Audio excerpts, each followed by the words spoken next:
آل به نام دموکراسی ما را هم میخواه در مظاهره بگه که اعدام شود. شیطان با هر کس یک قسم معامله نمیکنه. چی مانا؟ به اندازه ایمانت شیطان کتت برات شیطان روی میکنه. اگر 5 وقت نماز خواندی یک شیطانه که لاغر برات روی میکنه. اما اگر شیطان دید که تو خودت میخوای دعوت به اسلام بکنی و خصوصا دعوت به توحید بکنی، باز شیطانهای انسانی را هم سرت تور میتن و شیطانهای جنی را هم سرت تور میتن.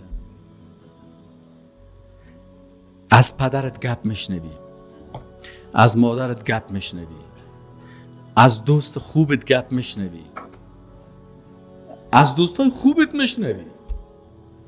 از دشمنا چی میگی؟ دشمنا وقت مظاهره میکنه که اعدام شوی. فهمیدی؟ چی میکنه؟ یک وقتی یک چند نفر مظاهره کردن که من اعدام شوم. من گفتم باش، یا کی هستن؟ رئیسش پیدا کردم. دم اینترنت رئیسش میگه که من مسئول خاد بودم در وقت دکتر نجیب. فهمیدی؟ امی حزب که میخوای ما را اعدام بکنه، من رئیسش پیدا کردم. گفتم یا خوشتکایش هستی در روی سرک برآمده، واقعا که توشتکا غرض نداره، امون ننکلانش پیدا کن. اصل گو کلانش که پیدا کردم، دیدم که گو کلان از او گو دیگه شیر خورده. فهمیدی؟ و خودش دکتر سیبدی در اینترنت باز تو تحقیق کن.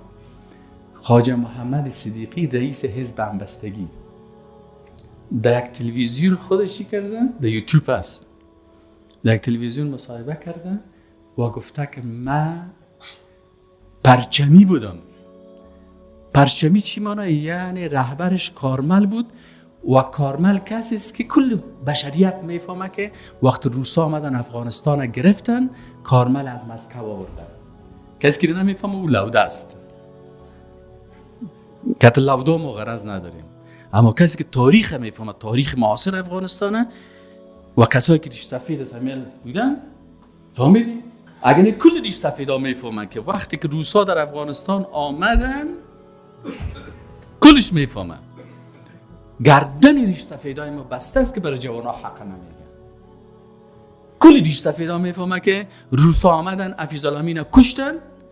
بعد از اینکه افیزالامین روسا کشت، کارمل در شوروی بود. روسا که آمدن تانکایشان کابل گرفتن، افیزالامین کشتن. کارمل عین از اتحاد شوروی که نمیفهم در تاجیکستان بود یا در ازبکستان بود یا در مسکو، ازبکستان بود، این از ازبکستان بیانیه ده.